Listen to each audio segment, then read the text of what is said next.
LIC of India presents Union Budget 2025, co-presented by Sensodyne, co-powered by SBI, the banker to every Indian, and LIC Housing Finance Limited. Associate sponsor ACC and Ambuja Cement. আজকে সত্যিই অত্যন্ত গুরুত্বপূর্ণ দিন, কারণ আজ তৃতীয় মোদী সরকারের প্রথম পূর্ণাঙ্গ বাজেট পেশ হতে চলেছে। অষ্টমবারের জন্য বাজেট পেশ করবেন কেন্দ্রীয় অর্থমন্ত্রী নির্মলা সীতারামন। সংসদে চলছে মন্ত্রিসভার বৈঠক। বাজেটে অনুমোদন দেবে কেন্দ্রীয় মন্ত্রিসভা। সকাল 11টায় সংসদে বাজেট পেশ করবেন নির্মলা সীতারামন। অনেকগুলো প্রশ্ন, অনেকগুলো জল্পনা রয়েছে সামনে। সুরাহা মিলবে কি আয়করে? কর্মসংস্থানে ঠিক কি দিশা দেখাবে মোদী সরকার? আমজনতার আশা আকাঙ্ক্ষা কতখানি পূরণ হবে? নির্মলার বাজেটে চোখ রেখেছে দেশবাসী। মূল্যবৃদ্ধির জেরে জেরবার আমজনতা, নিত্য প্রয়োজনীয় দ্রব্যের দাম কমাতে কি দাওয়াই থাকবে এই বাজেটে? রেলের স্বাস্থ্য ফেরাতে নতুন কি ঘোষণা করবেন কেন্দ্রীয় অর্থমন্ত্রী? এবারের বাজেটে বাংলার ঝুলিতে কি আসবে সেদিকেও নজর থাকছে। সংসদে অমিত শাহ পৌঁছে গিয়েছেন। এই মুহূর্তে ছবি দেখছেন আপনারা। কিছুক্ষণ আগে দেখেছিলেন নির্মলা সীতারামন, তিনি পৌঁছে গিয়েছিলেন। এখন অমিত শাহ, তিনি সংসদে পৌঁছেছেন আজ সকাল 11টাতে। আজ সকাল 11টায় হবে বাজেট পেশ, তৃতীয় মোদী সরকারের প্রথম পূর্ণাঙ্গ বাজেট। সংসদে ইতিমধ্যেই পৌঁছে গেছে বাজেটের নথিও। কেন্দ্রীয় মন্ত্রিসভার বৈঠক হতে চলেছে। অষ্টমবারের জন্য বাজেট পেশ করবেন কেন্দ্রীয় অর্থমন্ত্রী। মন্ত্রিসভার বৈঠক চলছে, বাজেটে অনুমোদন দেবে কেন্দ্রীয় মন্ত্রিসভা এবং তারপর সকাল 11টায় সংসদে বাজেট পেশ করবেন নির্মলা।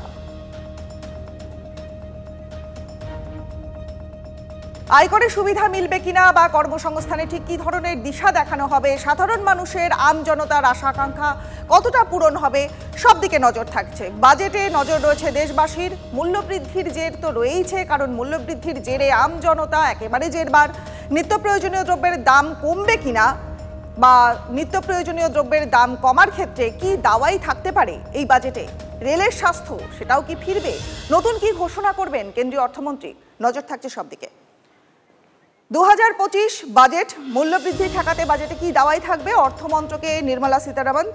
বাজেটের নথি পেশ করা হয়ে গেছে, রাষ্ট্রপতির কাছে সঙ্গে সাক্ষাৎ এবং সংসদে পৌঁছে গেছে নির্মলা সীতারামন। ইতিমধ্যে কিছুক্ষণ আগে আপনাদের দেখালাম নির্মলা সীতারামন, তিনি পৌঁছে গেছেন সংসদে এবং আজ সকাল 11টায় হবে বাজেট পেশ। আজ তৃতীয় মোদী সরকারের প্রথম পূর্ণাঙ্গ বাজেট। बजट जब से माननीय प्रधानमंत्री नरेंद्र मोदी जी ने इस देश का अर्थस्थिति संभाल रहे हैं प्रधानमंत्री जी के नेतृत्व में, तब से हमने pro people, pro poor, pro middle class ही बजट दिया है। अभी भी ऐसा ही होगा। देश देख रहा है और पूरा दुनिया में मुश्किल हालात में भी भारत का अर्थव्यवस्था बिल्कुल संभलते हुए आगे तेजी से बढ़ रही है, तो ये देख रहा है। तो आज निर्मला सीतारमण जी का भी एक रिकॉर्ड नंबर्स ऑफ बजट फिर से एक पेश होगी, तो मैं मानता हूँ कि एक अच्छा माहौल में बजट आएंगे। हम सब इंतजार है। इंटेंट और कंटेंट तय करता है एक्सटेंट क्या होता है। तो अभी हमारे तो कोई अपेक्षाएं तो है नहीं ज़्यादा, क्योंकि जो कदम उठाने हैं, जो अर्थव्यवस्था की दुर्दशा जो आप देख रहे हैं और जो निजी निवेश के लिए प्रोत्साहन की ज़रूरत है, मैं तो उम्मीद नहीं करता हूँ इस बजट में ऐसे बड़े धमाके कुछ ऐसे अनाउंसमेंट आएंगे। पर देखिए मध्य वर्गों के लिए क्या राहत मिलेगा, सामाजिक सुरक्षा, सामाजिक कल्याण कार्यक्रम के लिए क्या एलोकेशन होगा, पर ख़ास तौर से मध्य वर्गों के लिए टैक्स रिलीफ मिलेगा कि नहीं, निजी निवेशकों को प्रोत्साहन मिलेगा कि नहीं, और ये कर आतंकवाद जो है पिछले 10 साल से जो चल रहा है, क्या उससे हमें छुटकारा मिलेगा, निवेशकों को छुटकारा मिलेगा। और सबसे बड़ी बात हमने पहले से ही मांग की है, जीएसटी में मूलभूत सुधार की ज़रूरत है। मोदी 3.0 दुनिया भर में चर्चा हो रही है, पर जीएसटी 2.0 कब आएगा?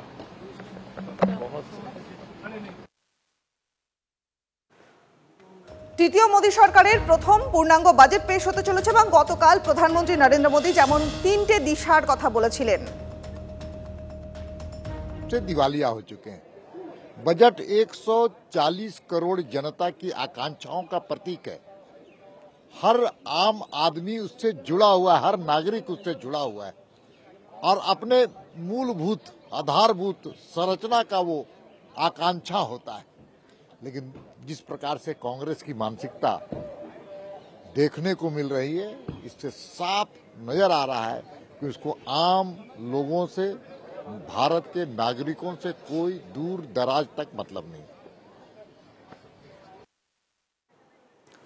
রিফর্ম, পারফর্ম এবং ট্রান্সফর্ম এই তিনটে মূল লক্ষ্যের কথা গতকাল প্রধানমন্ত্রী নরেন্দ্র মোদী বলেছিলেন। পাশাপাশি কথা বলবো আমাদের সহকর্মী জ্যোতির্ময় কর্মকার এই মুহূর্তে রয়েছেন আমাদের সঙ্গে। জ্যোতির্ময়, কাল প্রধানমন্ত্রী তিনটে দিশার কথা বলেছিলেন, পাশাপাশি নারী শক্তির সশক্তিকরণ এবং যুব শক্তির উন্নতি, এগুলোর কথা কাল তুলে ধরেছিলেন। আর আজ তৃতীয় মোদী সরকারের প্রথম পূর্ণাঙ্গ বাজেট, কোন কোন দিকে লক্ষ্য রাখা হচ্ছে?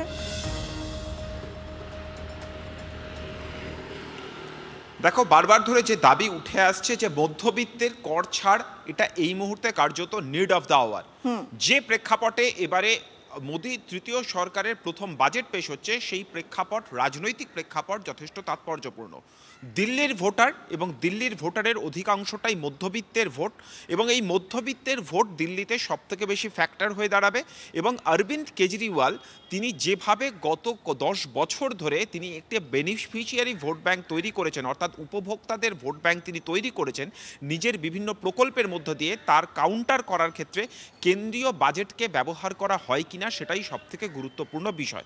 অবশ্যই এক্ষেত্রে নির্বাচন বিধি রয়েছে, সেই নির্বাচন বিধির কথা মাথায় রেখে দিল্লি স্পেসিফিক কোনো অ্যানাউন্সমেন্ট অবশ্যই হবে না, কিন্তু সারা দেশব্যাপী যেভাবে মধ্যবিত্তের দাবি দেওয়া রয়েছে, যেভাবে বারবার ধরে বলা হচ্ছে যে মধ্যবিত্তকে যেমন ট্যাক্স দিতে হচ্ছে, তার পাশাপাশি ইনডিরেক্ট ট্যাক্স এবং তার পাশাপাশি দ্রব্যমূল্য বৃদ্ধির ফলে প্রত্যেকটা মানুষের হেসেলে বা সংসার চালানোর ক্ষেত্রে চাপ তৈরি হচ্ছে। গতকাল ইকোনমিক সার্ভে রিপোর্ট এসছে। ইকোনমিক সার্ভে রিপোর্টে যে বিষয়গুলিকে সবথেকে বেশি গুরুত্ব দেওয়া হয়েছে তা হচ্ছে 2019 সালে সরকার কয়েকটি সাহসী পদক্ষেপ নিয়েছিল।